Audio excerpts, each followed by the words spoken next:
The billionaire's lawyer missed the trial, and the new intern took over the case and saved $600 million. Before we start the story, leave in the comments which city you're watching from. And at the end, don't forget to rate this story from 0 to 10. Enjoy the story, everyone. The defense chair was empty, and $600 million were about to go down the drain. The federal court of Denver had never seen so many people crammed into a single room. Reporters elbowed each other in the galleries, cameras pointed at every corner, and the air conditioning seemed to have given up working, probably from embarrassment at being present for this looming disaster. Caleb Lawson crossed his arms and looked at the empty chair beside him. 36 years old, founder of Lawson Tech, one of the most influential men in the technology sector in the United States. The kind of CEO who negotiated billion-dollar contracts over coffee and still found time to joke about his own messy hair at board meetings. But at that moment, even Caleb was having trouble finding humor in the situation. His lawyer, the renowned, the expensive, the supposedly infallible Robert Ashford, simply hadn't shown up. Caleb checked his watch, checked his phone. No messages, no calls. Robert Ashford? The man who charged $3,000 an hour and bragged about never losing a case in 20 years, had evaporated like forgotten coffee in a mug. Interesting. Judge Rebecca Doyle looked at the clock for the third time. She was the type of magistrate who made experienced lawyers rethink their career choices. Gray hair pulled back with surgical precision, glasses that seemed specifically designed to make people feel guilty, and a patience that had clearly expired sometime in the past decade. "Mr. Lawson," she said, and her voice cut through the murmur of the room. "Where is your legal representation?" Caleb stood up, adjusting his suit with the calm of someone who had faced worse crises or at least pretended very well. "Your Honor, it appears my lawyer had an unexpected setback." "Setback," she repeated, savoring the word as if it tasted like nonsense. On the other side of the room, Prosecutor Mark Ellington crossed his arms with the satisfaction of a cat that had just cornered a particularly fat rat. Ellington was bald by choice. He shaved his head every day because he thought it made him look intimidating. In reality, it just made him look like a billiard ball, with legal ambitions and an ego the size of Texas. "Your Honor," Ellington said, not even trying to hide his smile. "If the defense can't even show up to their own trial, perhaps that's a silent confession of guilt." Murmurs ran through the gallery. Reporters typed furiously. Caleb could practically see the headlines forming in real time. But he didn't let himself be shaken, not visibly at least, because Caleb Lawson hadn't built a technology empire by losing his composure in public. He had faced hostile investors, treacherous competitors, and once even a main server fire 3 hours before a crucial launch. An empty chair wasn't going to bring him down. Still, where was Robert? The judge struck the gavel once. "Mr. Lawson, you have exactly 5 minutes to present legal representation, or this court will close the case due to absence of defense." Caleb nodded, keeping his expression neutral.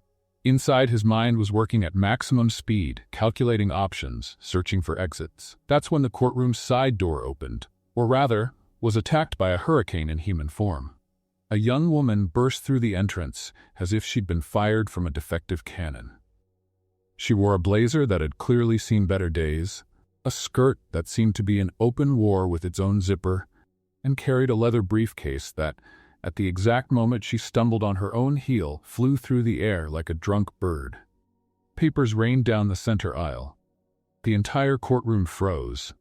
The young woman fell to her knees, her glasses completely crooked on her face, desperately trying to gather the documents while murmuring a symphony of "No, no, no, please, no."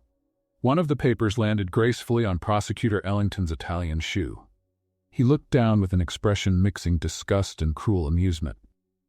"This here," he said, holding the paper between 2 fingers as if it were toxic waste, "is a cafeteria receipt." The young woman snatched the paper from his hand with the dignity of a cat that just fell off the table and pretends it planned the whole thing. "It's supporting documentation," she said, convincing absolutely no one. Laughter erupted in the gallery. Judge Doyle removed her glasses, cleaned the lenses with a slowness that promised consequences, and put them back on. "And you would be..." The young woman finally managed to stand up. She adjusted her glasses, adjusted her blazer, tried to adjust her dignity, but that seemed to have been left somewhere between the door and the floor. Maya Turner, Your Honor, Legal Department of Lawson Tech. And what exactly are you doing interrupting my courtroom, Miss Turner? Maya took a deep breath. Her eyes swept the room. The reporters laughing, the prosecutor smiling like a shark, the judge waiting for an answer that made sense. And then she looked at Caleb. And Caleb saw something he didn't expect. Behind the walking disaster, behind the crooked glasses and wrinkled blazer, there was something in her eyes. Something he recognized. Determination. I came to take over the defense, Your Honor. The silence that followed was so thick you could cut it with a knife. And then came the laughter. Prosecutor Ellington literally doubled over the table. Your Honor, is this a federal hearing or a prank show? The intern wants to take on a $600 million case? I'm not an intern, Maya corrected, adjusting her glasses with a gesture that was already starting to seem less nervous. I'm a junior associate. There's a difference. Oh, pardon me, Ellington said, wiping away tears of laughter. The junior associate who trips over her own feet wants to take on one of the biggest corporate cases of the decade. That changes everything. More laughter from the gallery. Maya didn't respond. Instead, she walked to the defense table, ignoring the stares, ignoring the laughter, ignoring every cell in her body that screamed for her to run. She sat down next to Caleb, and then, leaning toward him, she whispered something no one else could hear. Stay calm, Mr. Lawson. Mr. Robert Ashford asked me to come. Caleb blinked. Once, twice. Robert had sent her? Before he could process that information, Maya was already on her feet again, facing the judge. And something had changed. Her posture was different. Her shoulders, previously hunched, were straight. Her chin, previously lowered, was raised. Her eyes, previously nervous, now fixed on the judge with an intensity that made even Ellington stop laughing. Your Honor, Maya said, and her voice didn't tremble. I understand that my entrance wasn't orthodox, and I understand that the prosecution finds this very amusing. She looked at Ellington with a polite smile that had sharp edges. But while the prosecutor was busy laughing, I was reviewing every page of the lawsuit filed against my client, and I can assure the court that I am fully capable of conducting this defense. The prosecutor stopped smiling. The judge tilted her head, studying Maya as if trying to decipher a particularly interesting puzzle. Miss Turner, are you aware that if I allow this and you fail, the consequences for your client will be catastrophic? I am, Your Honor. And are you prepared to assume that responsibility? Maya didn't hesitate. I am. The courtroom held its breath. Judge Doyle remained silent for a long moment. And then, to the surprise of absolutely everyone, she struck the gavel. The defense is authorized to proceed. The courtroom erupted in murmurs. Reporters typed as if their lives depended on it. Prosecutor Ellington had the expression of someone who had swallowed a whole lemon. Maya sat down again, opening her briefcase, this time without dropping anything. Caleb leaned toward her, his voice low. Robert sent you? Maya nodded, organizing the documents with an efficiency that contrasted absurdly with her disastrous entrance. He called me at 5 a.m, said he couldn't come, but that I would know what to do. And do you? Maya raised her eyes to him, and there was something there, a mixture of courage and fear that she transformed into fuel. I know that someone is trying to destroy you, Mr. Lawson, and I know I'm not going to let that happen. Caleb studied her for a moment. That girl who had stumbled on her own entrance, who had scattered papers across the courtroom, who had made everyone laugh. Now she seemed like a completely different person. How old are you, Maya Turner? 29. And how long have you worked for my company? 3 weeks. Caleb let out a low laugh, not of mockery, but of something that resembled admiration. 3 weeks, and you're ready to face one of the biggest law firms in the country for me? Maya adjusted her glasses one last time. Mr. Lawson, with all due respect, I'm not doing this for you. I'm doing this because it's the right thing to do. And before Caleb could respond, the judge struck the gavel again. The prosecution may call its first witness. The trial had begun, and Maya Turner, the girl no one took seriously, was about to show what she was made of. Prosecutor Mark Ellington stood up like a peacock on parade day. He adjusted his tie, a rehearsed gesture he probably practiced in the mirror every morning, and walked to the center of the courtroom with the confidence of someone who had already won before even starting. "Your Honor," he said, his voice loaded with false cordiality, "before we proceed, I'd like to clarify a few things for the official record." Judge Doyle raised an eyebrow. "Proceed, Counselor." Ellington turned to Maya with a smile overflowing with poison disguised as sympathy. "Miss Turner, correct?" Maya stood up, shoulders straight, chin up. "Correct." "Miss Turner," he repeated, savoring each syllable, "just so everyone in this courtroom understands who we're dealing with. How long have you been practicing as an attorney?" 3 weeks at Lawson Tech, murmurs in the gallery. 3 weeks, Ellington repeated, turning to the audience as if presenting a joke. "And before that, I worked at a small firm in Ohio." "Ohio," he said, as if the word were an insult. "And there you handled cases of what magnitude?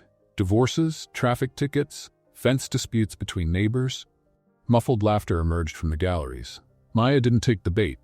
"Various cases, Counselor." Ellington took 2 steps toward her, invading her personal space like a shark circling its prey. "Miss Turner, can you even turn on your office printer? Because from what I saw of your entrance, I'm genuinely concerned about your basic motor coordination." Laughter exploded in the courtroom. Even some journalists laughed. Maya felt her face heat up. She felt everyone's eyes on her, judging, doubting, waiting for her to crumble. And for a second, just 1 second, she almost gave in. But then she looked at Caleb. He wasn't laughing. He wasn't panicking. He watched her with an expression she couldn't fully decipher. But there was something there. Something that seemed to say, "I bet on you. Don't let me down." Maya took a deep breath. "Prosecutor Ellington," she said, and her voice came out firmer than she expected. "I appreciate your concern about my motor skills. I'm happy to inform you that I can turn on printers, make coffee, and even tie my own shoes. Most days." A different kind of laughter emerged from the gallery. Not mocking. Surprised. Ellington frowned, clearly not expecting a response. Maya continued before he could react. "But since we're clarifying things for the official record, perhaps the prosecutor would also like to inform the court how long he's been practicing that intimidating speech in the mirror, because the performance is flawless." Silence. And then, laughter. This time, directed at Ellington. The prosecutor's face turned red. He opened his mouth to respond, but Judge Doyle struck her gavel. "Enough theatrics, Counselor. If you have formal objections to the defense's representation, present them. Otherwise, let's proceed." Ellington swallowed hard, visibly irritated. "No formal objection, Your Honor, just concern for the integrity of the process." "Your concern has been noted," the judge said with a dryness that could dehydrate a cactus. "Now sit down." Ellington returned to his chair, his jaw locked. Maya released the breath she didn't even know she was holding. "Miss Turner," the judge said, turning her attention to her, "you may present your opening statement." Maya nodded. She walked to the center of the courtroom, each step echoing in the silence. She opened the folder, and her stomach dropped. The documents were out of order, completely shuffled, probably mixed up when she had tripped at the entrance and scattered everything across the floor. She flipped through quickly. Contracts, financial reports, a photo of a cat she had no idea where it came from. The damn cafeteria receipt. But the opening statement she had prepared? It wasn't there. Maya felt panic rise up her throat like ice water. The judge waited. The prosecutor waited with a predatory smile. The entire courtroom waited. And Maya had nothing. She looked at Caleb. He realized something was wrong. She saw in his eyes the silent question. What happened? Maya closed the folder. There was no document. There was no prepared speech. There was no safety net. There was only her. And then something happened. Something Maya wouldn't know how to explain later, even if she tried. She stopped searching for the right words. She stopped trying to be the perfect lawyer she had never been. She stopped pretending she wasn't terrified. And she simply started to speak. "Your Honor," she said, her voice clear, "members of the jury, I'm not going to pretend I'm the person you expected to see here today. I'm not Robert Ashford. I don't have 30 years of experience. I don't have an office overlooking Central Park." She paused, looking directly at the jurors. "What I do have are facts, and in the next few hours, I'm going to show this court that my client, Caleb Lawson, is not the villain the prosecution wants you to believe. I'm going to show that the accusations against him are based on distortions, half-truths, and, as I intend to prove, fabricated evidence. The silence in the courtroom was absolute. The prosecution wants you to look at Mr. Lawson and see a greedy billionaire. I'm going to ask you to look at the evidence and see the truth. Maya took a deep breath. The defense is ready to proceed, Your Honor. She returned to her chair, her legs shaking beneath her skirt, but her face unwavering. Caleb leaned toward her. Where was that speech in your briefcase? Maya kept her eyes fixed forward. It wasn't. I just made it up. Caleb was silent for a moment, and then, so low that only she could hear. Maybe I should have let my expensive lawyers disappear sooner. Maya finally looked at him. Was that a compliment? Caleb smiled, a small smile, almost imperceptible. It's the closest you're going to get from me for now. Maya didn't know what to say, but for the first time since she had stumbled into that courtroom, she felt something she didn't expect. Hope. The court went into a 15-minute recess. Maya took the opportunity to reorganize her briefcase, this time carefully, separating the documents by category and discreetly removing the photo of the cat that she still didn't know where it had come from. Caleb was surrounded by two assistants who had appeared out of nowhere, whispering updates about the media coverage of the case. From what Maya could gather, the headlines were divided between "Billionaire abandoned by his own lawyer" and "Mysterious intern takes on million-dollar case." Neither was particularly flattering. She sighed, trying to focus on the documents. That's when her phone buzzed. Maya looked at the screen. Unknown number. The message was short. Give up. She frowned. Probably a prank. Some joker who had gotten her number. She swiped to delete. The phone buzzed again. You don't know what you're getting into. Maya felt a chill on the back of her neck. Her fingers hovered over the screen. Another buzz. Last chance. And then came the photo. Maya felt the air vanish from her lungs. It was her mother's living room, in Ohio. The floral armchair her mother loved. The little table with family photos. The cup of tea she always left on the left side. And in the corner of the image, through the kitchen window, a silhouette. Someone had taken that photo from inside the house. Someone was there. The phone slipped from Maya's hands. She tried to catch it in the air, but in the process knocked over the entire briefcase, scattering documents across the floor for the second time that day. No, she murmured, falling to her knees to collect the papers. Her hands were shaking so much she could barely hold the pages. Miss Turner? Caleb's voice made her freeze. He was standing beside her, looking at the chaos on the floor. Is everything okay? Maya forced a smile that probably looked more like a grimace. Everything's great. Just gravity. You know how it is. It's especially strong today. Caleb didn't seem convinced. He crouched down, picking up some papers that had flown away. You're pale. Courtroom lighting makes everyone look like a ghost. Maya. The way he said her name, without the miss, without formality, made something tighten in her chest. He was really looking at her, not the way a client looks at his lawyer, the way one person looks at another when they know something is wrong. Maya looked away, picking up the phone from the floor and stuffing it in her blazer pocket before he could see the screen. I'm fine, Mr. Lawson. Really? Caleb was silent for a moment. Then he stood up, extending his hand to help her. Maya hesitated before accepting. His hand was firm, warm, secure in a way she didn't expect. If someone is threatening you, he said, his voice low enough that only she could hear, I need to know. Maya let go of his hand too quickly. Nobody's threatening me. Why would anyone threaten me? I'm just a lawyer from Ohio who doesn't know how to work printers, remember? Caleb didn't laugh. Robert Ashford was the best lawyer money could buy. He never missed a hearing in 20 years. And suddenly, in the most important case of his career, he just disappears. Maya felt her stomach sink. What are you saying? I'm saying that maybe Robert didn't just decide not to come. The words hung in the air between them. Maya thought about the messages, the photo, the silhouette in her mother's kitchen window. And suddenly, everything made horrible sense. Robert hadn't abandoned Caleb. Robert had been removed.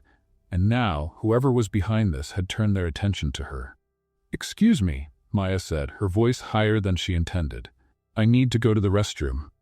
She didn't wait for an answer. She walked quickly, crossing the side hallway until she found a window overlooking the parking lot. And there it was, a black SUV. Dark windows, parked in the same spot since Maya had arrived that morning. She remembered because she had thought it strange that such a large car was taking up 2 spaces. As she watched, the headlights flashed once, like a warning. Or a promise. Maya backed away from the window, her heart pounding so hard she could feel it in her ears. She grabbed her phone. Her fingers trembled as she typed a message to her mother. "Mom, is everything okay there?" The seconds of waiting felt like hours. The reply came. "Everything's fine, dear. I just made tea. Why do you ask?" Maya let out her breath. She was okay. Her mother was okay. For now. Another message arrived. Unknown number again. How sweet. She makes tea at 10:47 every morning. Creature of habit. Easy to find. Maya felt her legs weaken. They knew her mother's schedule, knew where she lived, knew that Maya was checking. They were watching both of them. She leaned against the wall, trying to breathe, trying to think. Part of her wanted to run, catch the first flight to Ohio, get her mother out of the house, disappear. Leave Caleb Lawson and his $600 million to whoever wanted them. But then she thought about Robert. Robert, who had called at 5 in the morning with a strange voice. Robert, who had asked her to go in his place without explaining why. Robert, who had only said, "You'll know what to do. I trust you." What had happened to him? What would happen to her if she continued? What would happen to her mother if she gave up now and whoever was behind this decided that witnesses were a problem? Maya closed her eyes. There was no safe choice. There was no easy way out. There was only moving forward and hoping to be smarter than them. She took a deep breath. Once, twice, and then straightened her shoulders and returned to the courtroom. Caleb watched her approach, his eyes scanning her face for something she was determined not to show. "Everything settled?" he asked. Maya sat down, opening her briefcase with a calm she didn't feel. "Everything settled. You took a while? Line at the women's restroom. You know how it is." Caleb clearly didn't know, and clearly didn't believe it. But before he could say anything, Judge Doyle returned to her position and struck the gavel. "Recess is over. The prosecution may call its first witness." Maya looked forward, focusing on the judge, on the prosecutor, on anything that wasn't the weight of the phone in her pocket or the image of the black SUV burning in her mind. Beside her, Caleb leaned in. "Maya," he whispered, "if you're in danger—" "I'm in the same danger as you, Mr. Lawson," she responded, without looking at him. "The difference is I don't have $600 million to lose. I only have a mother in Ohio who makes tea at 10:47 in the morning." Caleb was silent, and Maya noticed, from the corner of her eye, something change in his expression. It wasn't pity. It wasn't corporate concern. It was anger. The kind of cold, controlled anger of someone who doesn't tolerate innocent people being dragged into his battles. "Nobody's gonna hurt your mother," he said, his voice low like steel. "I promise." Maya finally looked at him. "You can't promise that." "I can," Caleb said, "and I will prove it." Before she could respond, the prosecutor's voice cut through the air. "The prosecution calls its first witness, Daniel Vance, former chief financial officer of Lawson Tech." The trial had resumed. Tuck and Maya Turner, with threats in her pocket and fear in her heart, had no choice but to keep fighting. Daniel Vance was the type of witness that made defense lawyers lose sleep. Former chief financial officer of Lawson Tech, impeccably combed gray hair, a suit that cost more than Maya's annual rent. He sat in the witness stand with the confidence of someone who had already rehearsed every word he was going to say. And from what Maya could see, every word was devastating. "Mr. Vance," Prosecutor Ellington said, strutting in front of the jury, "can you confirm that you witnessed the defendant, Caleb Lawson, instructing employees to alter financial reports?" "I can confirm that," Vance responded, without hesitation. Murmurs in the gallery. "And do you have documentation that proves these alterations?" "I do. They were attached to the case as Exhibit 14A. Maya quickly leafed through the documents. The so-called Exhibit 14A was a set of financial reports with handwritten notes that supposedly belonged to Caleb. She looked at him. "Is this your handwriting?" Caleb shook his head, his jaw locked. "Never saw these documents in my life." Maya turned her attention back to Vance. Something wasn't right. The man was too polished, too confident, as if he knew exactly how everything was going to end. And then she remembered. The lunchbox. The night before, Maya had stayed late at the office, trying to familiarize herself with the case. At 11 at night, hungry and without money for delivery, she had gone to the break room looking for something edible. That's when she found a thermal lunchbox forgotten behind the coffee machine. A children's lunchbox with dinosaur prints, clearly out of place in that glass and steel office. Maya was going to ignore it, but something made her open it. Inside, instead of old sandwiches, there was a flash drive. No label, no identification, just a small yellow sticker with one word written by hand: truth. Maya had taken the flash drive home but couldn't open the files. They were encrypted. She threw it in her bag, planning to hand it over to the IT department the next morning. But the next morning brought the chaos of the trial, and she had completely forgotten. Until now, Maya reached into her bag. Her fingers found the small, cold object. The flash drive was still there. "Miss Turner?" The judge's voice brought her back. "Does the defense have questions for the witness?" Maya stood up. Her brain was working at maximum speed. "I do, Your Honor. But first I would like to present new evidence." Ellington stood up immediately. "Objection. The defense cannot present evidence that has not been previously catalogued." "Your Honor," Maya said, keeping her voice steady, "this evidence was discovered last night on the premises of Lawson Tech. Given the last-minute nature of my participation in this case, there wasn't sufficient time for prior cataloging. I request that the court consider its relevance before dismissing it." Judge Doyle studied Maya for a long moment. "What type of evidence?" Maya held up the flash drive. "A digital storage device, Your Honor, found hidden in the office." "Hidden where, exactly?" Maya took a deep breath. "Inside a thermal lunchbox, behind the coffee machine." The silence that followed was almost comical. The judge removed her glasses. "Miss Turner, are you telling me that the defense intends to present evidence found inside a lunchbox?" "Yes, Your Honor." "What kind of lunchbox?" Maya felt her face heat up. "A children's lunchbox with dinosaur prints." Someone in the gallery laughed, then another. Within seconds, the entire courtroom was stifling laughter. Even Judge Doyle seemed to fight against a smile. "Dinosaurs," she repeated. "Tyrannosaurus specifically," Maya said, because apparently her mouth had decided to function independently of her brain. "Very well drawn, actually." More laughter. Ellington seized the moment.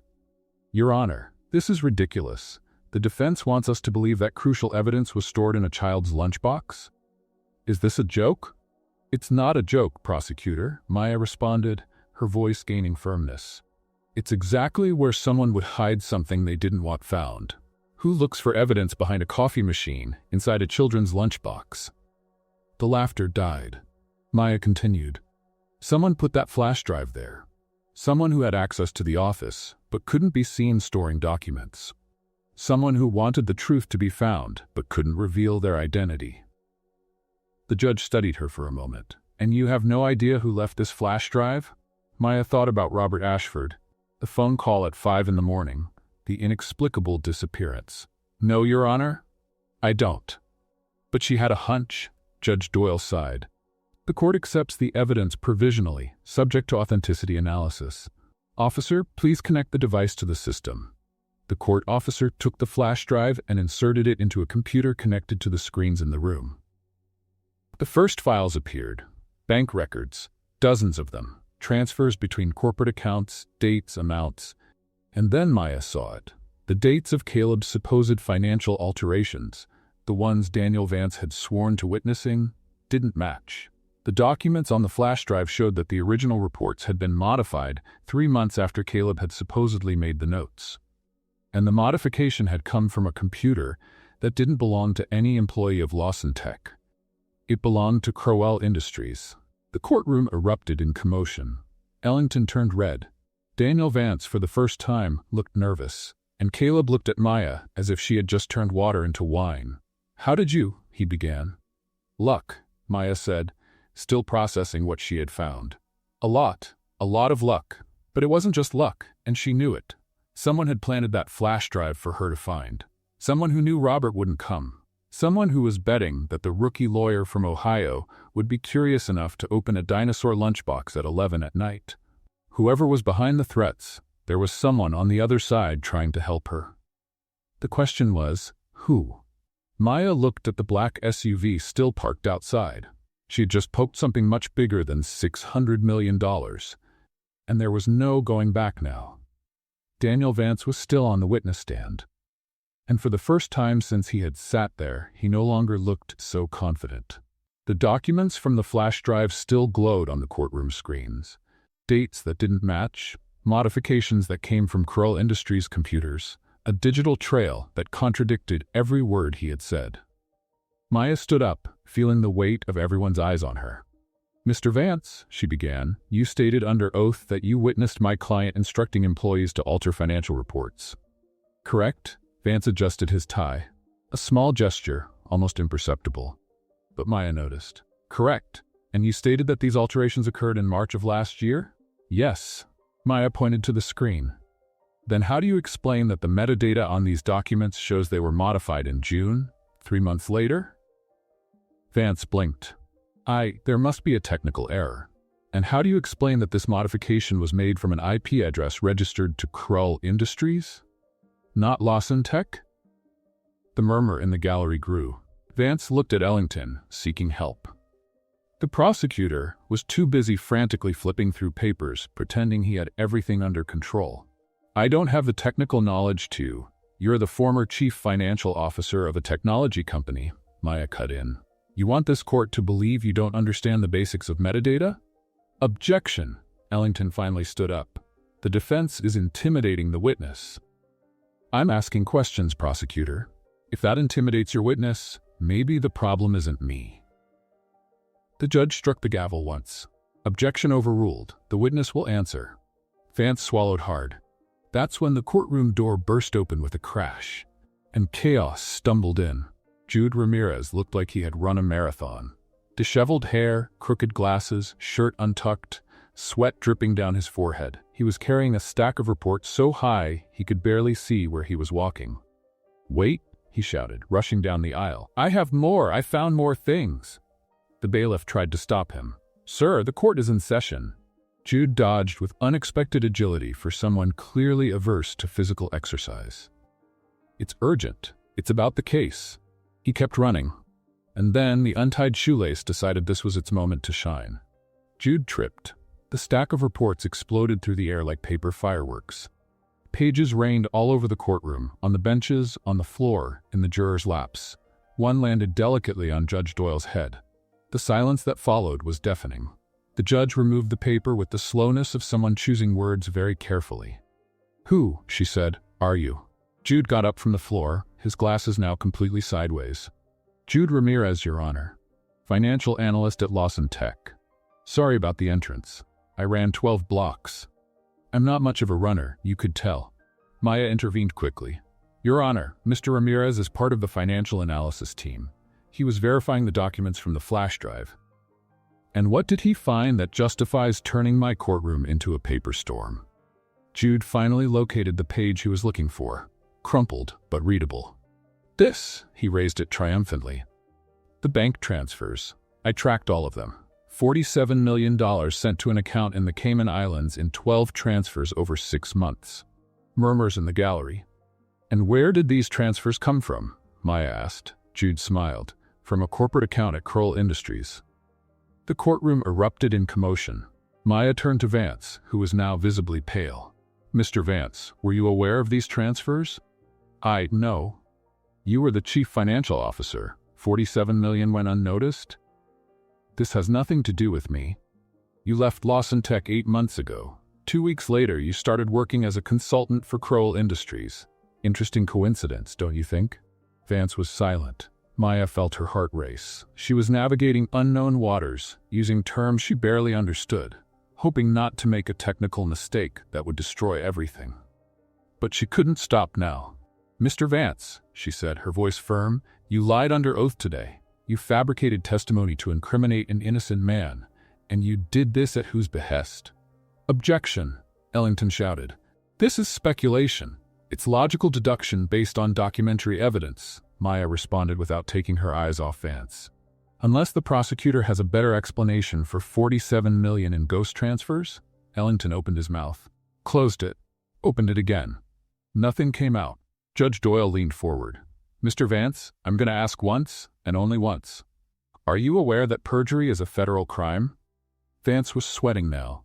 The impeccable man who had entered the courtroom had disappeared, replaced by someone who clearly saw his life crumbling in real time. I need to speak with my lawyer. You're on the witness stand, not in the defendant's seat. Yet, the judge added, answer the defense's question. Silence. Vance looked at Ellington. At the gallery, at the door, as if calculating his chances of escape. And then, with the voice of someone who knew he had lost, I refused to answer on the basis of the Fifth Amendment. The gallery exploded. The Fifth Amendment. The right not to incriminate himself. The prosecution's star witness was officially protecting himself from criminal charges. Maya felt her legs tremble. It worked. It really worked. The judge struck the gavel 3 times. Silence. The court will recess for 1 hour. Mr. Ellington, I strongly suggest you reevaluate the prosecution's position. Ellington looked like he had swallowed a whole lemon. Vance stepped down from the witness stand like a defeated man, avoiding looking at anyone.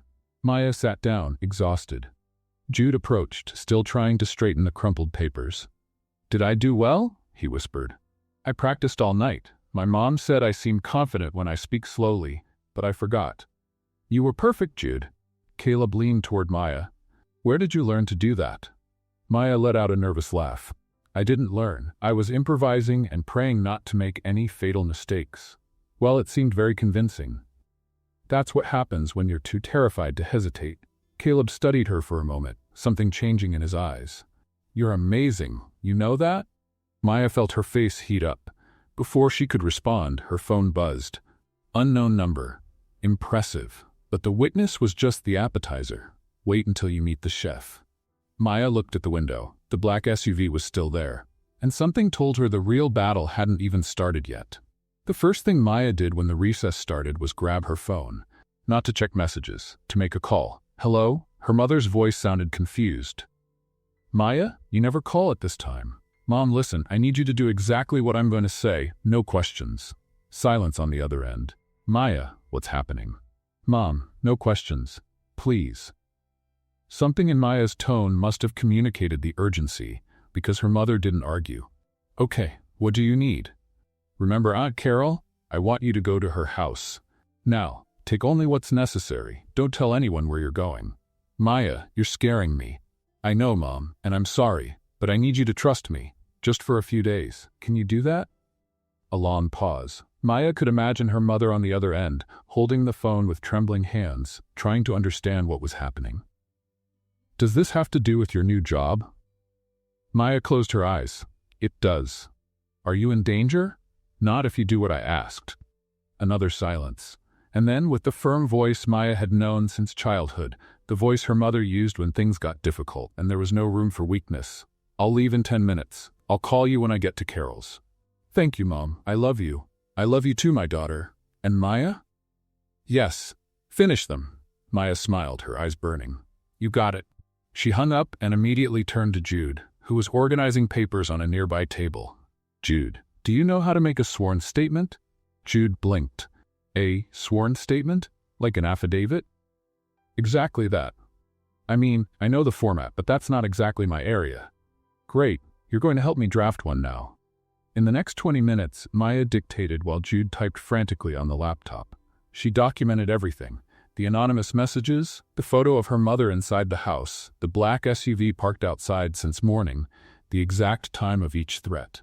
When she finished, she signed. Jude signed as a witness, and Maya took photos of each page. Now, she said, I need you to send this to 3 different addresses.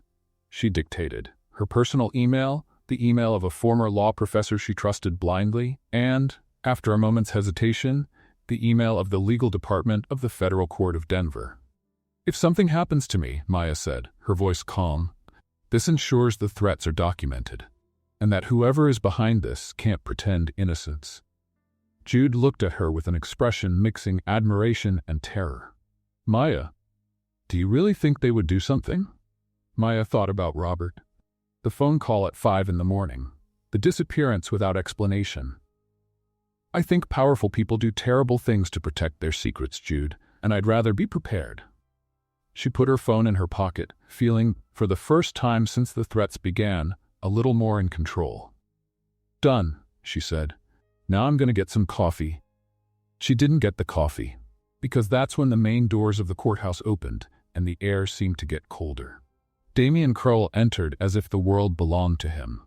50-something, gray hair combed back with millimetric precision, a suit that probably cost more than Maya's car. He walked with the confidence of someone who had never heard the word no in his entire life, or who had destroyed anyone foolish enough to say it. His eyes swept the lobby until they found Maya, and he smiled. It wasn't a normal smile. It was the kind of smile a predator gives before attacking. Calculated, cold, promising things Maya preferred not to imagine. She felt a chill run down her spine, but this time, the chill came accompanied by something different. She had protected her mother, had documented the threats, had created a trail that couldn't be erased. Crowell could threaten her all he wanted. She was no longer defenseless. He walked toward her, each step echoing on the marble floor. The people around seemed to instinctively move away, creating an invisible corridor between him and Maya. Even the reporters kept their distance. He stopped less than a meter from her. "So," he said, his voice smooth as silk over steel, "you're the girl who's playing lawyer." "Junior associate, actually. There's a difference." "Not to me." Crowell tilted his head, studying her. "You put on quite a show in there. Impressive for someone so inexperienced." "Thank you. I practice in the mirror." Crowell's smile didn't waver. "Do you know who I am, Miss Turner?" "Damien Crowell, founder of Crowell Industries, former partner of my client, and apparently the person whose bank transfers are causing quite a bit of embarrassment in this courthouse." Something flashed in his eyes. "Something dangerous. You're brave," he said. "Or stupid. I haven't decided which yet.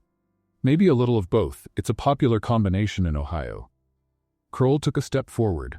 Maya didn't step back. He leaned in, his voice dropping to a whisper. "You're asking to get hurt, girl. People much more powerful than you have tried to stand up to me. Know where they are now?" Maya held his gaze. "They disappeared," Crowell continued. "Just like your friend Robert, just like anyone who gets in my way." Robert, he had just confirmed what Maya suspected. "Are you threatening me?" she asked, her voice clear enough for anyone nearby to hear. "I'm warning you. There's a difference." "Interesting." Maya crossed her arms. "Because in the last 40 minutes, I received anonymous threats, including a photo of my mother inside her own house. I documented everything, signed a sworn statement, and sent copies to 3 different addresses, including the legal department of this courthouse." Crowell's smile froze. "So if anything happens to me or to my mother or to anyone I know," Maya continued, "there will be a very, very clear trail pointing directly to you." Silence. Maya took a step forward, closing the distance between them.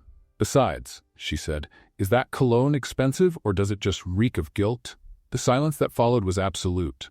And then, from somewhere behind Crowell, laughter exploded. Then another, and another. A small crowd had formed around them. Reporters, courthouse employees, onlookers. Everyone had heard the final part. And they were laughing at Damien Crowell. His face transformed. The predatory smile disappeared, replaced by controlled fury. "You're going to regret this," he said through clenched teeth. "Maybe, but at least I'll regret it with a clear conscience, and my mother's safe." Crowell stood still for a moment, his fists clenched, and then, without another word, he turned and marched away. The crowd began to disperse. Maya leaned against the wall, her legs finally giving in to the trembling she had been holding back. Caleb approached, his expression worried. "What happened?" Maya let out a shaky laugh. "I provoked one of the richest men in the country and probably shortened my life expectancy by about 10 years. "You're shaking." "It's the adrenaline." Caleb took off his own jacket and placed it over her shoulders. "What did he say?" Maya thought about the threat, about Robert, about the confirmation that her suspicions were right. He mentioned Robert, said he disappeared like others who tried to stand up to him. Caleb tensed. He admitted that? Not directly, but it was enough. Maya looked at him. "What happened to Robert wasn't an accident, Caleb, and whatever he discovered is on that flash drive." The courthouse bell rang. Maya returned Caleb's jacket and straightened her shoulders. "Thank you for the jacket." "Anytime," he paused. "And Maya?" "Yes? That thing about the cologne? Brilliant," Maya smiled. I know. And together they returned to the courtroom. Prosecutor Ellington looked like a man trying to save a ship that was already sinking. Your Honor, he said, his voice recovering some of the lost confidence, the prosecution would like to present Exhibit 27B, security footage from the Silver Peak Hotel proving the defendant's presence at illegal meetings with foreign investors. Maya felt Caleb tense beside her. Those meetings never happened, he whispered. I know, Maya responded. Leave it to me. The courtroom lights dimmed as the screens came to life. Grainy images of a hotel lobby appeared, white marble, enormous chandeliers, people walking hurriedly. And then, there he was, Caleb Lawson entering the hotel, greeting a group of men in suits, walking toward the elevators. The timestamp blinked in the corner, March 15th, 9:47 p.m. As you can see, Ellington narrated, the defendant attended the Silver Peak Hotel on the night of March 15th, where he met with representatives from offshore companies to discuss illegal fund transfers. Murmurs in the gallery. Maya studied the images carefully. Something was wrong. She could feel it, but couldn't identify exactly what. And then she saw it. The clock. In the corner of the lobby, partially visible behind a column, there was a decorative wall clock. One of those antique clocks that luxury hotels love to display. And the time on the clock didn't match the footage timestamp. The timestamp said 9:47 p.m. The clock on the wall showed 6:20 p.m. A difference of more than 3 hours. Maya stood up. Your Honor, the defense requests a pause in the presentation. Ellington spun toward her. Objection! The defense cannot interrupt the presentation of evidence. I can if there are irregularities in the evidence presented, Maya cut in, and there are. The judge raised her hand. Explain yourself, Miss Turner. Maya walked to the screen, her heart pounding hard. If the court observes the left corner of the image, you'll see a wall clock partially visible. The timestamp indicates 9:47 p.m., but the clock on the wall clearly shows 6:20 p.m. Silence. All eyes turned to the screen. This is, Ellington began, a discrepancy of 3 hours and 27 minutes, Maya completed, which suggests the timestamp was tampered with. The courtroom erupted in murmurs. This is absurd, Ellington protested, his face starting to turn red. The defense is inventing problems where there are none. Wall clocks can be wrong. Maybe, Maya agreed, but there's another problem. She pointed to the image of Caleb entering the hotel. My client is wearing a navy blue suit in this footage, correct? Ellington frowned. So what? Maya turned to Caleb. Mr. Lawson, can you inform the court where you were on March 15? Caleb stood up. In San Francisco, attending the annual technology conference. There are hundreds of photos and videos proving my presence there throughout the day and night. And what were you wearing at that event? Caleb almost smiled. A gray suit. I have photos in the outfit. Maya turned to the judge. Your Honor, the defense can prove that Mr. Lawson was in San Francisco on March 15th, wearing a completely different suit from what appears in this footage, which means either my client has the gift of bilocation or this evidence was fabricated. A laugh escaped from someone in the gallery. The intern is good, someone whispered loud enough for everyone to hear. More laughter. Lawyer, another person corrected. She's a lawyer. Silence. The judge struck the gavel, but Maya noticed something in her eyes, something that looked like approval. Ellington was visibly sweating now. Your Honor, the defense is making speculations. Speculations based on visual evidence that the prosecutor himself presented, Maya responded. If the prosecution has so much confidence in the authenticity of these images, they shouldn't have a problem requesting an independent technical analysis. The defense asks that the court order a verification of the original metadata from the Silver Peak Hotel footage. Judge Doyle leaned forward. Prosecutor Ellington, did the prosecution obtain this footage directly from the hotel? Ellington hesitated. It was a hesitation of only half a second, but the entire courtroom noticed. The footage was provided by a reliable source. What source? Another hesitation. Kroll Industries obtained the images through their own investigation channels. Maya felt her blood run cold. Kroll had provided the evidence. The same evidence that now appeared to have been tampered with. Your Honor, Maya said, her voice firm despite the internal turmoil. The defense requests that the court contact the Silver Peak Hotel directly to obtain the original footage from the security system. If the images are authentic, there's no reason to fear verification. The judge nodded slowly. The court orders that the Silver Peak Hotel provide complete access to security footage from March 15th, including original metadata. Until this verification is completed, Exhibit 27B will be considered inadmissible. Ellington opened his mouth to protest. And prosecutor, the judge added, I suggest you carefully review all other evidence provided by Kroll Industries. This court does not tolerate manipulation. Ellington's face went from red to a concerning shade of purple. In the gallery, Maya heard more whispers. She's destroying him. Who is this girl? Does anyone know her name? Maya returned to her seat, her legs trembling under her skirt. On the outside, she maintained composure. On the inside, she was exhausted. Each victory seemed to cost a piece of her. Each confrontation left her more aware of how alone she was in this fight. A 29-year-old lawyer against an entire system, experienced prosecutors, vengeful billionaires, fabricated evidence.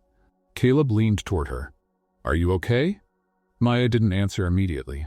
She looked at the gallery, at the faces of strangers who were now rooting for her, at the reporters typing her name in headlines. I'm tired, she admitted quietly. But I can't stop now. Caleb was silent for a moment. You're not alone, Maya. I'm here. She looked at him. There was something in his eyes she hadn't seen before, something beyond professional gratitude. Thank you, she said. And for the first time on that endless day, she almost believed it. The second recess of the day was declared at 4 p.m. Maya needed air, needed space, needed 5 minutes away from that suffocating courtroom where every gaze seemed to carry the weight of $600 million.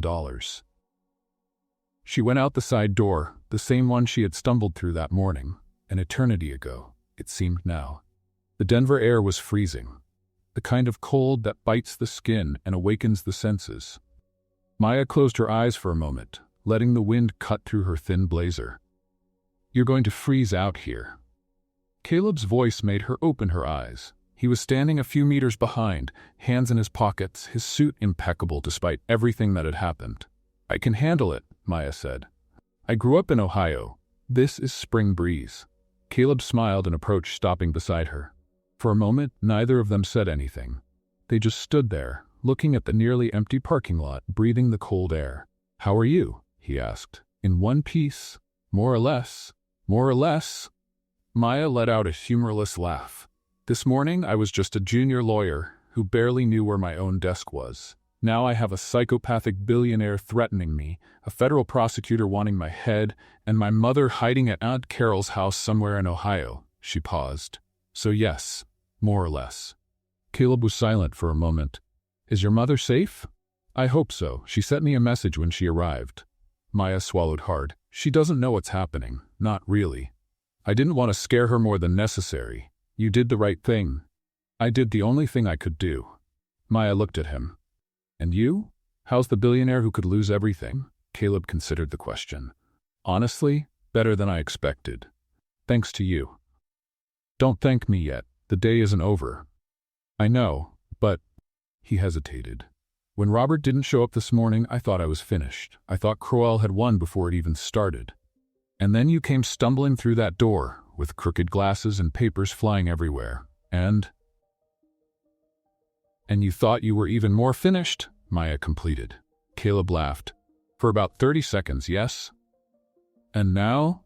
He looked at her in a way that made something strange happen in her stomach. Now I think maybe the universe knows what it's doing.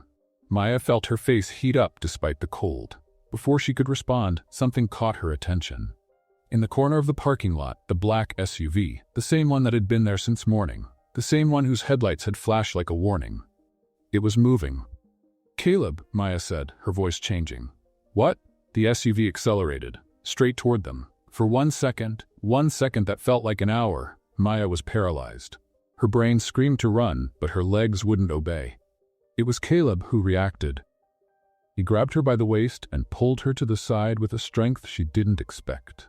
They both fell together onto the grass bed next to the sidewalk, rolling away from the asphalt. The SUV passed within inches of where they had been standing a second before. The brakes squealed. The vehicle skidded, recovered control, and accelerated toward the parking lot exit. Within seconds, it had disappeared onto the main street. Silence. Maya was lying on the grass, her heart pounding so hard she could feel it in her temples. Caleb's weight was partially on top of her, his arms still wrapped around her waist. "Are you?" she began, breathless. "Are you okay?" Caleb raised his head, his face inches from hers. "I should be asking you that. You were almost run over." "We were almost run over." Details. They stayed there for a moment, panting, adrenaline still rushing through their veins. And then, absurdly, Maya started to laugh. It was a hysterical laugh, the kind that happens when the body doesn't know whether to cry or scream. Caleb looked at her as if she had gone crazy. "What are you laughing at?" "At us," Maya managed to say between laughs. "Look at us. Two adults rolling on the grass in a courthouse parking lot, like it's a bad action movie." Caleb blinked, and then he started laughing too. "Well," he said, "maybe it's too early for our first romantic scene, but at least the lighting is good." Maya laughed even harder, the tension finally finding an outlet. "You're ridiculous. I'm a billionaire. We're known for being ridiculous." They stayed there for another moment, laughing like two idiots, lying on the cold grass while the world kept spinning around them. And then Maya stopped laughing, because suddenly she realized something. "Caleb." "Yes?" "They tried to kill us." His laughter died too. "I know. This wasn't a warning. This was a real attempt." Maya sat up, the cold from the grass seeping through her clothes. Her hands were shaking again, but this time it wasn't adrenaline, it was fear. "My mother," she whispered. "What if they know where she is? What if Aunt Carol's isn't far enough?" Caleb sat up beside her. "Maya, look at me." She couldn't. Her eyes were fixed on the spot where the SUV had disappeared. "Maya." His hand touched her chin gently, turning her face to meet his. "I'm going to protect you," he said. "And your mother. I have resources. I have people I trust. From now on, you're both under my protection." "You can't promise that." "I already promised, and I keep my promises." His eyes were steady, determined, the kind of look that doesn't accept discussion. Maya swallowed hard. "Why do you care so much?" Caleb was silent for a moment. "Because you came stumbling into that courtroom and decided to fight for me without even knowing me. Because you're risking everything. Your career, your safety, your family, for someone who was just a name on a lawsuit." He paused. "And because it's been a long time since someone looked at me like a person instead of a number in a bank account." Maya didn't know what to say, so she said nothing. She just sat there, on the cold grass next to a billionaire who had just saved her from a killer SUV, feeling something she hadn't expected to feel that day. Connection. "Let's go inside," Caleb said finally, standing up and offering his hand. "Recess will be over in 10 minutes. Maya accepted his hand. And this time, when their fingers intertwined, neither of them let go immediately. Maya entered the courtroom with grass on her blazer and fire in her eyes. Someone had just tried to kill her. Someone who worked for Damien Crowell, sitting in that gallery with his $5,000 suit and his predator's smile. She wasn't scared anymore. She was furious. "The session is resumed," Judge Doyle announced, striking the gavel. "Does the prosecution have more evidence to present?" Ellington stood up, visibly shaken. He had heard about the incident in the parking lot. Everyone had. The reporters were already typing stories about attempted intimidation and mysterious SUV. "Your Honor, the prosecution requests a postponement to reevaluate." "Denied," the judge cut in. "This trial has suffered enough interruptions. Proceed or close your case." Ellington swallowed hard. "The prosecution closes the presentation of evidence, Your Honor." Murmurs in the gallery. The judge turned to Maya. "Miss Turner, does the defense have additional evidence?" Maya stood up. "We do, Your Honor." That's when the courtroom door opened, and Jude Ramirez entered. This time he wasn't stumbling. He walked with purpose, carrying a thin folder and a laptop under his arm. His hair was still disheveled and his shirt was still untucked on one side, but there was something different in his eyes. Determination. He approached Maya and whispered, "I found everything. Absolutely everything." Maya felt her heart race. "Your Honor," she said, "the defense calls Jude Ramirez as an expert witness." Ellington stood up. "Objection. This man already testified informally. Mr. Ramirez is a certified financial analyst with 7 years of experience," Maya interrupted. "He is qualified to testify about the documents the defense intends to present." The judge considered for a moment. Objection overruled. Mr. Ramirez may testify. Jude walked to the witness stand, taking the oath with a voice that barely trembled. Maya approached. Mr. Ramirez, you had access to the financial records from the flash drive presented earlier, correct? Correct. And you performed a complete analysis of those records in the last few hours? Yes. I didn't sleep, but yes. Some laughter in the gallery. Can you tell us what you found? Jude opened the laptop and connected to the courtroom screens.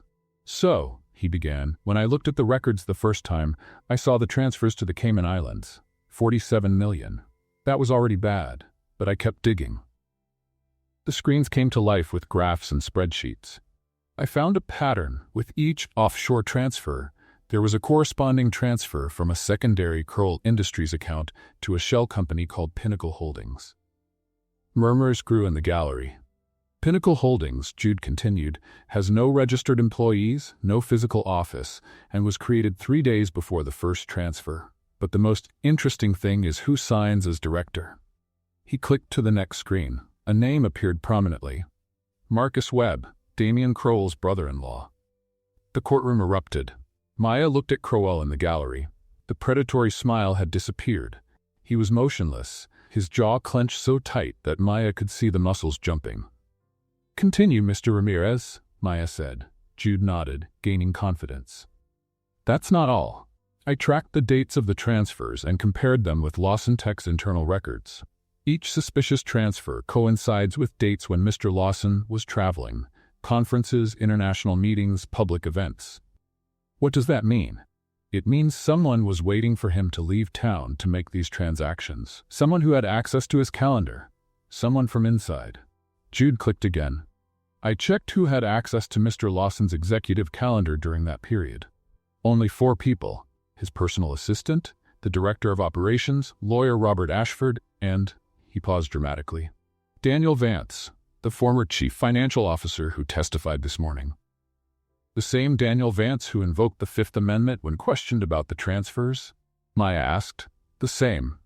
The gallery was in an uproar. Reporters typed frantically. Jurors exchanged significant looks. Ellington stood up, his face in a concerning shade of red. Your Honor, this is a circus. The defense is making accusations without concrete evidence.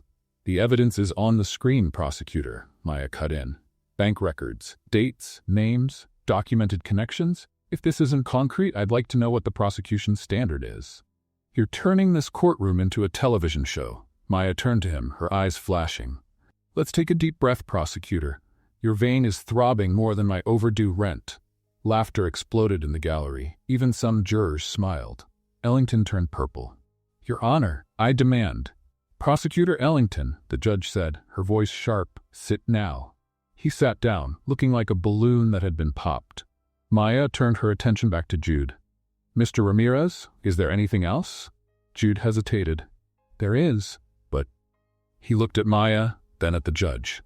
It's about Robert Ashford. The silence that fell over the courtroom was absolute. Maya felt her stomach tighten. Continue. Jude took a deep breath. When I was analyzing the access records, I found something strange. 3 days before this trial, someone tried to access Lawson Tech's confidential financial files from an external computer. The access was blocked by the security system, but it was recorded. And where did this access attempt come from? The IP was masked, but I was able to partially trace it. It came from somewhere in Denver. Jude swallowed hard, and along with the access attempt, there was a message left in the system, a warning. What message? Jude clicked one last time. A single sentence appeared on the screen. Look for the flash drive. She will know what to do. Maya stopped breathing. Robert had tried to access the system. Robert had left that message. Robert had hidden the flash drive in the dinosaur lunchbox, knowing that someone would find it. He had planned everything. Your Honor, Maya said, her voice hoarse, the defense believes that Robert Ashford discovered the fraud within Lawson Tech. He tried to gather evidence, but was prevented or silenced before he could complete the work. The flash drive I found wasn't a coincidence. It was a legacy, a last attempt to expose the truth. The courtroom was in absolute silence, and then someone started to applaud. A single clap, coming from somewhere in the gallery. Then another, and another. Within seconds, half the gallery was applauding, discreetly, respectfully, but applauding. The judge struck the gavel. Silence in the court. The applause died, but the message had been sent. Maya looked at Crowell. The man who had entered that courtroom like a king now looked like someone watching his empire crumble in real time. His eyes met Maya's, and there was no predatory smile there anymore. There was hatred. Pure, concentrated hatred. Maya held his gaze, didn't look away, didn't tremble. You tried to kill me, she thought. You threatened my mother. You made Robert disappear. And still, I'm here. Crowell stood up abruptly and left the gallery, his steps echoing in the courtroom's silence. The door slammed behind him with a finality that seemed to say, this isn't over. But Maya knew it was over. At least this battle. Judge Doyle leaned forward. Given the evidence presented by the defense, this court will recess until tomorrow at 9 a.m, when I will present my preliminary decision. Prosecutor Ellington, I strongly suggest you use this time to reconsider the prosecution's position. She struck the gavel one last time. Court is adjourned. Maya sat down, her legs finally giving out. Caleb approached, placing his hand on her shoulder. You did it, he said. Maya shook her head. Not yet. Tomorrow is the decision. Maya. He waited until she looked at him. You dismantled the entire case. You exposed Crowell. You honored what Robert started. She felt her eyes burn. I wish he was here to see it. Maybe he is, Caleb said softly. Somehow. Jude approached them both, looking like he was about to faint from exhaustion. Did I do well? Maya let out a wet laugh. Jude, you were incredible. Really? Because I thought I was going to throw up at least 3 times, but I managed to hold it, so... Jude? Yes, go rest. He smiled, relieved. Good idea. I haven't slept in. What day is it anyway? As Jude walked away staggering, Maya looked at the door through which Crowell had left. The war wasn't over, she knew that, but for the first time she believed she could win. The courtroom had emptied, but Maya was still standing in the hallway, looking at the door through which Crowell had left. The day's adrenaline was finally dissipating, and in its place came an exhaustion she felt in her bones. Every muscle ached, every thought weighed heavy. Maya. Caleb's voice brought her back. He was standing beside her, his suit wrinkled for the first time since she'd met him, his hair slightly out of place. He looked as tired as she was. You can't go home today, he said. Not after what happened in the parking lot. Maya knew he was right. Her tiny apartment in Denver had no doorman, no cameras, nothing but a lock she herself could break with a credit card. I can stay at a hotel. You're staying at my house. It wasn't a question. Maya opened her mouth to protest, but Caleb interrupted her. I have 12 security guards, cameras on every inch of the perimeter, and an alarm system that cost more than most houses in this country. It's the safest place in Denver. She hesitated. Caleb, I don't know if this is appropriate. Please. The word came out different, softer, almost vulnerable. I won't be able to sleep knowing you're somewhere unprotected, he continued. Not after everything you did for me today. Not after almost losing you in that parking lot. Maya looked into his eyes. The confident CEO had disappeared. In his place was just a worried man. A man who had thrown himself in front of an SUV to save her. Okay, she said finally. One night. Caleb let out the breath he'd been holding. Thank you. Caleb's car, an armored sedan that looked more like a luxury tank, took them out of the city. One of the security guards drove, another occupied the passenger seat, and Maya and Caleb rode in the back seat in silence. Maya watched through the window as Denver's buildings gave way to wooded hills and increasingly spaced properties. The city lights fell behind like distant stars. Where exactly do you live? She asked. In the mountains. Far enough to have peace, close enough to get to the office in 40 minutes. Peace, Maya repeated. Must be nice to have enough money to buy peace. Caleb glanced at her. Money buys silence, Maya. Peace is something else. She didn't know what to say. 40 minutes later, they crossed an iron gate that opened automatically. Cameras followed the car as they climbed a winding road surrounded by pine trees. And then Maya saw the house. It wasn't a house, it was a mansion. But not an ostentatious mansion, full of gold and marble like she expected from a billionaire. It was elegant, modern, built in glass and natural stone that blended with the mountain landscape around it. Soft lights illuminated the entrance path, and Maya counted at least 4 men in suits patrolling the visible perimeter. 12 security guards wasn't an exaggeration, she murmured. I never exaggerate when it comes to security. Caleb paused. Especially now. They entered, and Maya was immediately enveloped by warmth. A fireplace crackled in the spacious living room, and the smell of burning wood mixed with something that seemed like food. Are you hungry? Caleb asked, taking off his jacket. Maya was going to say no, but her stomach betrayed her with an audible growl that echoed in the house's silence. Caleb smiled, the first genuine smile since they had left the courthouse. I'll interpret that as a yes. He guided her to the kitchen, which was the size of Maya's entire apartment.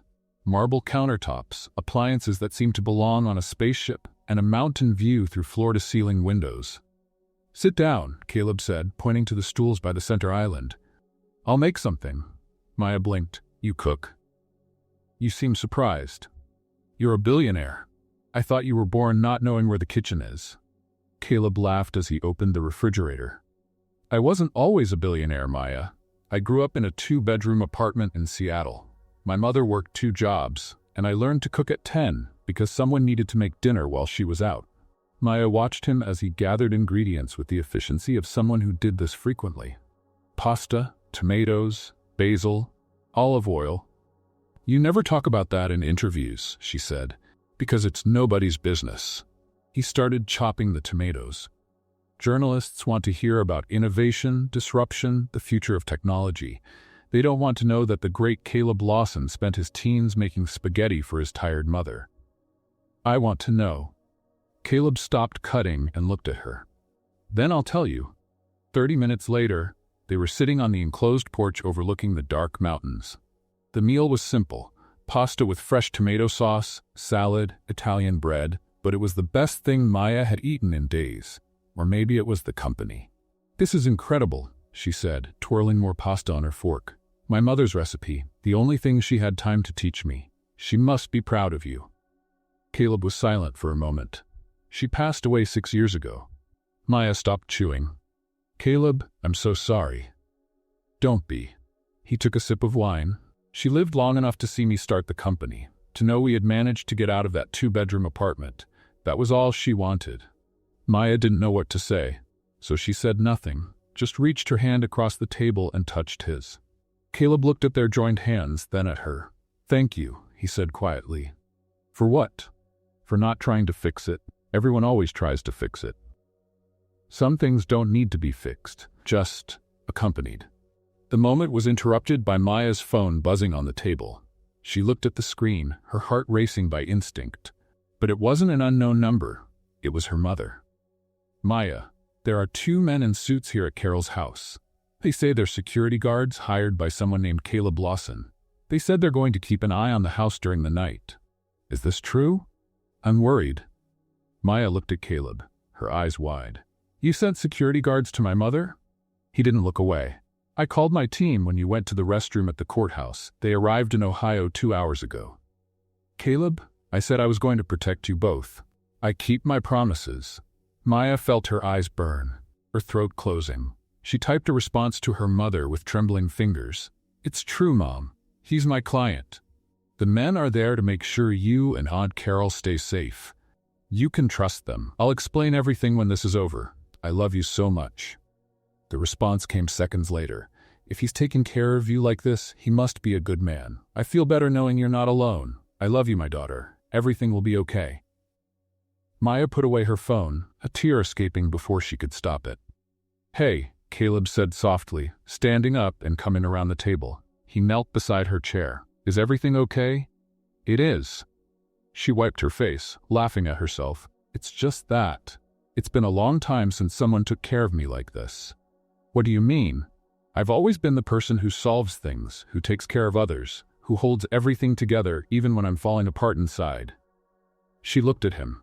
I'm not used to someone protecting me, really caring about me. Caleb took her hand, then get used to it, because I don't intend to stop. He gently pulled her to stand. Now they were close, too close. Maya could feel his warmth, see the golden details in his brown eyes illuminated by the soft light of the porch. Caleb, she began. Maya, I need to tell you something. She waited, her heart pounding against her ribs. "This morning when you came stumbling into that courtroom, I thought my life was over." He paused. "Now I think it's just beginning." "That's very cheesy," she whispered. "I know. Sounds like a line from a romantic movie. I know. You're my client. Technically, the company is your client. There's a considerable legal difference."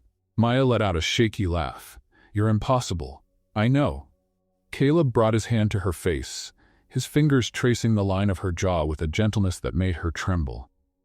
"But I also know that I can't stop thinking about you since the moment you asked if Crowell's cologne reeked of guilt." Maya should have pulled away, should have said it was too soon, that they barely knew each other, that there were a million reasons why this was a terrible idea. Instead, she leaned forward and kissed him. The kiss started soft, hesitant, almost a question. His lips were soft, gentle, waiting for permission. But when Maya wrapped her arms around his neck, Caleb pulled her closer, one hand on her back, the other still on her face. The kiss transformed into something more, into response, into promise. When they finally separated, both were breathless, Maya's forehead resting against his, eyes closed. "That was," she began. "Better than any courtroom victory," Caleb completed. Maya laughed, opening her eyes. "You really are impossible. And you're incredible." He kissed her forehead. "But you're also exhausted. You need to sleep." As if responding to his words, Maya felt the exhaustion of the entire day crash over her all at once. The adrenaline, the fear, the victories, the kisses. Everything was taking its toll. "I prepared a room for you," Caleb said, pulling away gently. "Second floor, third door on the left. It has everything you need." Maya nodded, already feeling her eyelids heavy. "And you?" "My room is at the end of the hall. If you need anything during the night, just knock." She should have made a joke, should have said something witty about billionaires and their guest rooms. But she was too tired. "Thank you, Caleb, for everything." "Sleep well, Maya. Tomorrow we have a battle to win." She went up the stairs, found the room, which was bigger than her entire apartment, and fell on the bed without even changing clothes. She was asleep in seconds. When Maya woke up, the sun was already coming through the curtains. For a moment she didn't remember where she was. Then the memories of the previous day came back like an avalanche. The courthouse, the evidence, the SUV, the kiss. The kiss! She got up and found hanging on the closet door an elegant navy blue blazer and a white silk blouse. A note was attached to the hanger. "I figured you'd need something for today. I hope it fits. Breakfast is ready when you come down." Maya smiled. Impossible, she thought. Completely impossible.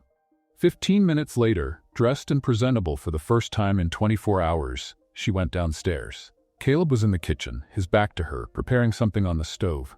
The smell of fresh coffee and bacon filled the air. "Good morning," she said. He turned, and the smile that lit up his face made Maya's heart jump.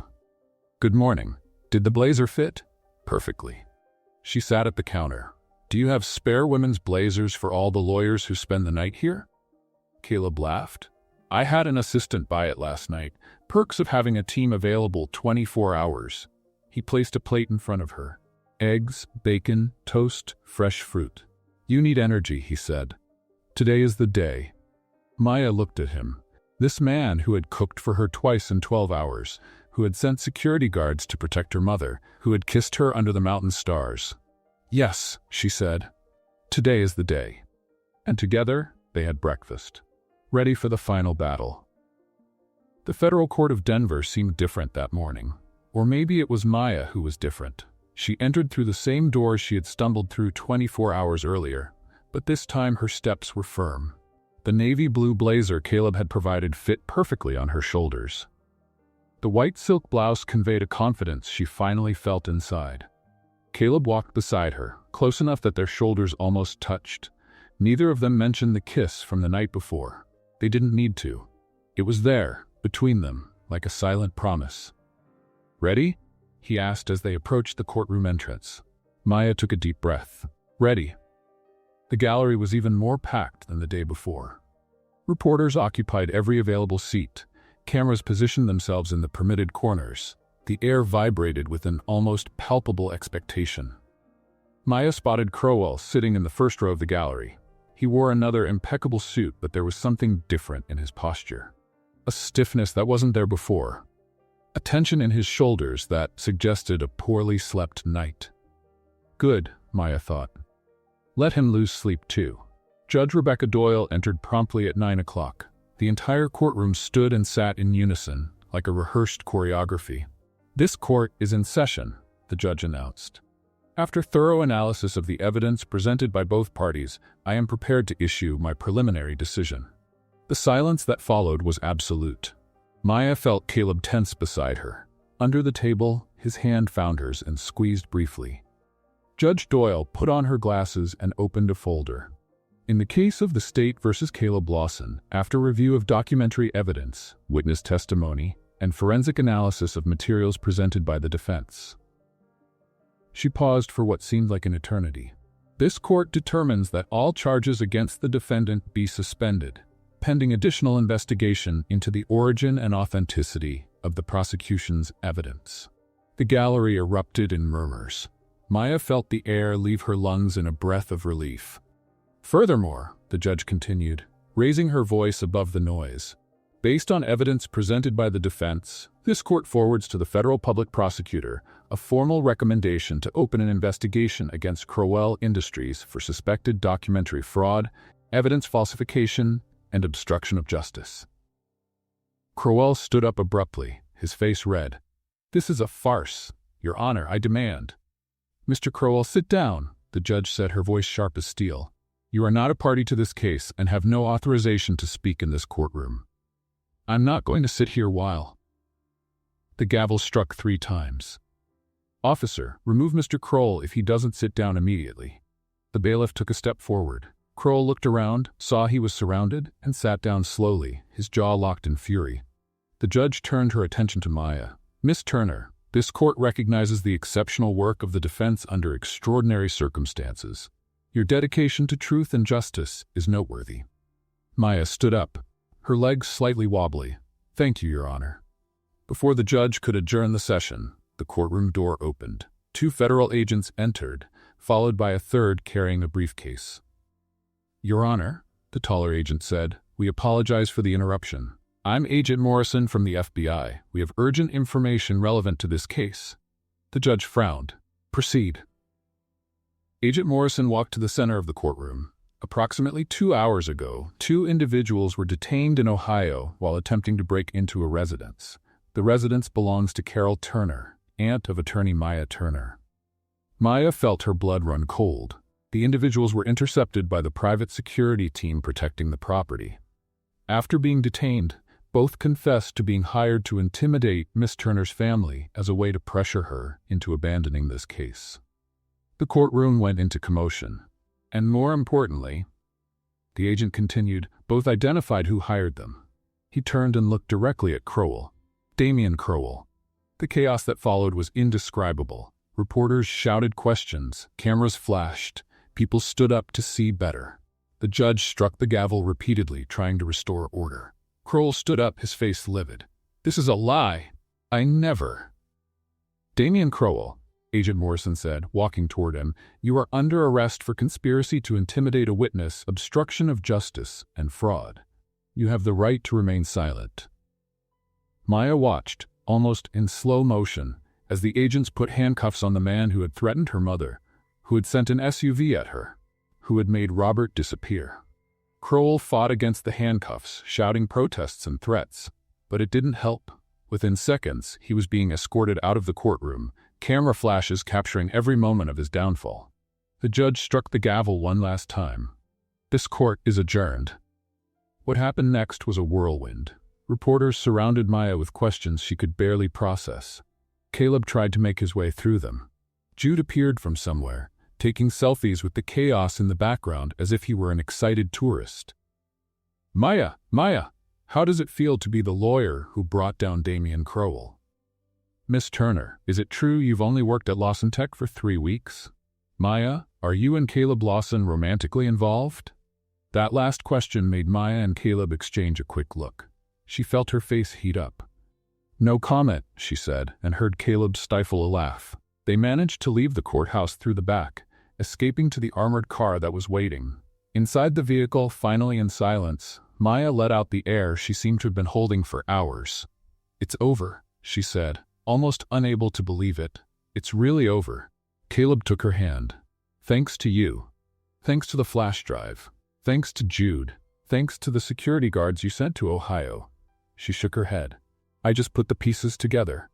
You did much more than that, Maya, and you know it. Before she could respond, Caleb's phone rang. He looked at the screen and frowned. It's from the office, one of the security guards. He answered, listened for a few seconds, and his eyes widened. Are you sure? A pause. Okay. We're on our way. He hung up and looked at Maya. What is it? She asked, her heart racing. Robert Ashford is at the office. The Lawson Tech building had never seemed so tall as it did at that moment. Maya and Caleb rode the elevator in silence, each lost in their own thoughts. When the doors opened on the executive floor, Maya held her breath, and there he was. Robert Ashford was sitting in one of the lobby armchairs, looking older and more tired than Maya remembered seeing him in the office hallways. His suit was wrinkled, his beard unshaven, deep circles under his eyes, but he was alive. When he saw Maya, he stood up slowly. You were even better than I imagined, he said, his voice hoarse. Maya didn't know if she wanted to hug him or yell at him. Where were you? Was what came out. You disappeared. You left me alone in that courtroom. You. I know. Robert raised his hand. And I'm sorry, but I had no choice. Everyone has a choice. Not when they threaten your family. The silence that followed was heavy. Robert sighed and sat down again, seeming to carry the weight of the world. Crowell found out I was investigating the transfers. 3 weeks ago, I received a package at my apartment. Inside were photos of my granddaughter at school, my daughter picking her up at the playground, my wife at the grocery store. He swallowed hard, and a message, give up or they disappear. Maya felt her stomach sink. Why didn't you go to the police? Because Crowell has people everywhere. Police officers, prosecutors, judges. I didn't know who to trust. He looked at her. So I looked for someone he didn't know. Someone from outside the system, someone who didn't have connections that could be corrupted. Me, Maya said. You. But why me? We barely exchanged 2 words in those 3 weeks. Robert smiled for the first time. A tired smile, but genuine. Because I was watching you, Maya. From day one. He paused. And I read your article in college.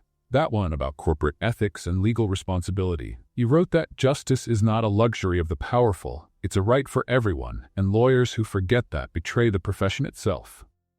Maya blinked. She had written that years ago, on an afternoon in the library, never imagining anyone would actually read it. I researched all the junior associates in the legal department, Robert continued. I read everything I could find about each one. And when I read your words, I knew. Knew what?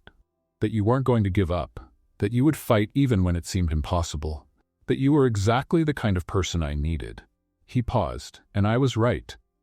Maya felt her eyes burn. You put the flash drive in the lunchbox, she said. You knew I stayed late at the office. I knew you were too curious to ignore a dinosaur lunchbox behind the coffee machine. He gave a weak laugh. It was my granddaughter's. It seemed appropriate. Maya couldn't help it.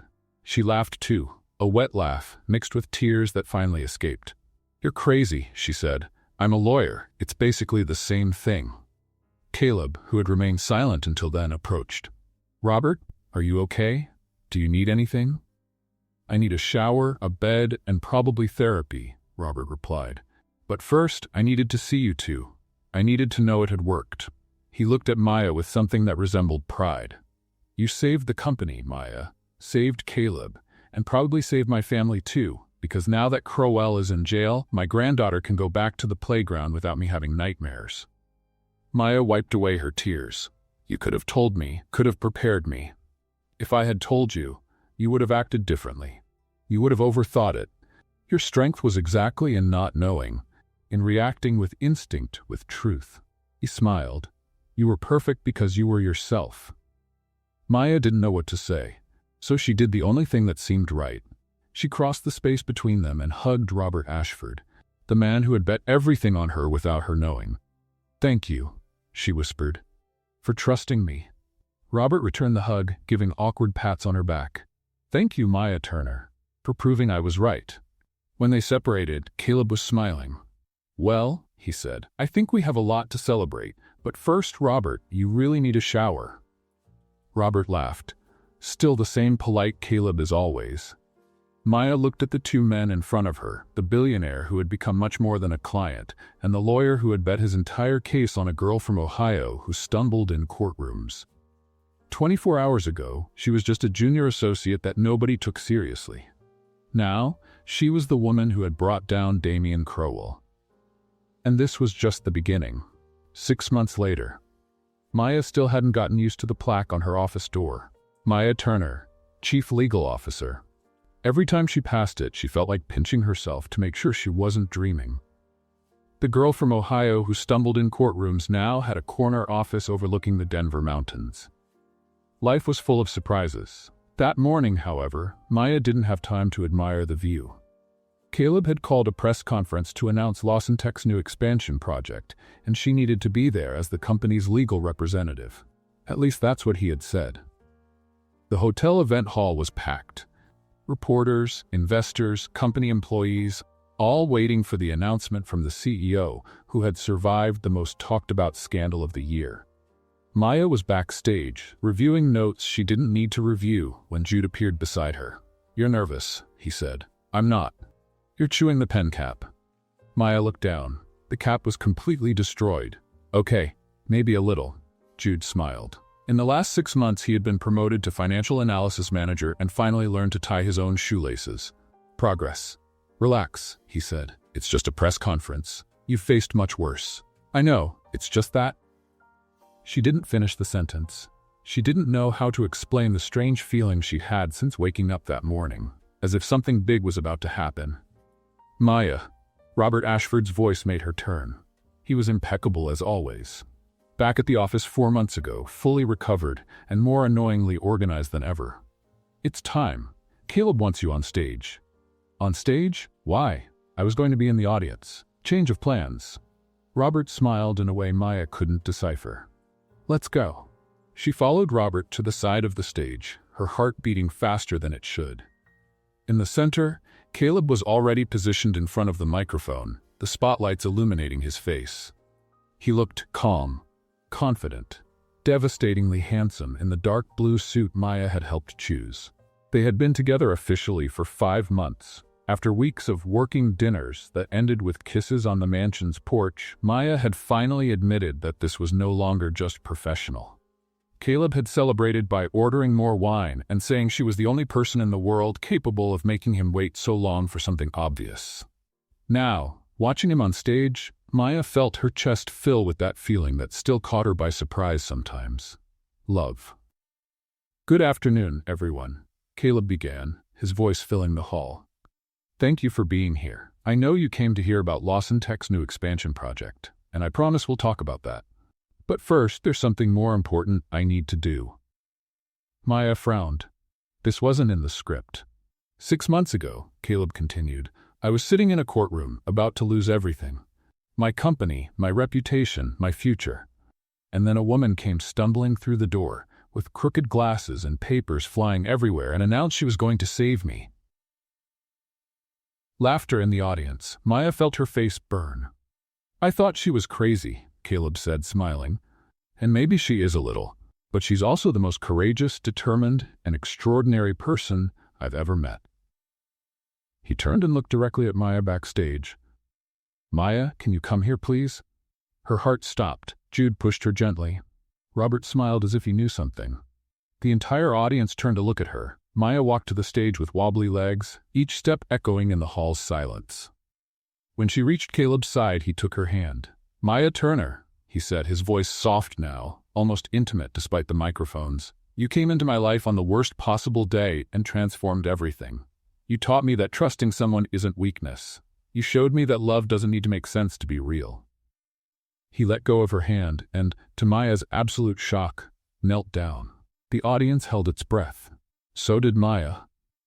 Caleb took a small box from his jacket pocket. When he opened it, a diamond ring sparkled under the spotlights. "I spent my whole life building a company," he said. "But only when I met you did I understand what's really worth building. A life, a family, a future." He looked at her with shining eyes. "Maya Turner, will you marry me?" The silence lasted only a second, but for Maya, it felt like an eternity. She looked at Caleb, the man who had started as a client and become her best friend, her partner, her love. The man who cooked for her at 2 in the morning when she worked late, who sent security guards to protect her mother without thinking twice, who made her laugh even on the worst days. "Did you rehearse this or improvise like I did in court?" she asked, her voice choked. Caleb laughed, his eyes welling up. "A little of both." Maya felt tears stream down her face. "Yes," she said. "Yes, I will." The hall erupted in applause. Caleb stood up and kissed her, a kiss that tasted of tears and laughter and promises. The audience applauded, flashes went off, Jude shouted something incomprehensible in the background. But Maya didn't hear any of it. She only heard her own heart, beating hard against the chest of the man she loved. When they separated, Caleb rested his forehead against hers. "I love you, Maya Turner." "I love you too, Caleb Lawson." She smiled through her tears. "Even though you're impossible." "It's my charm."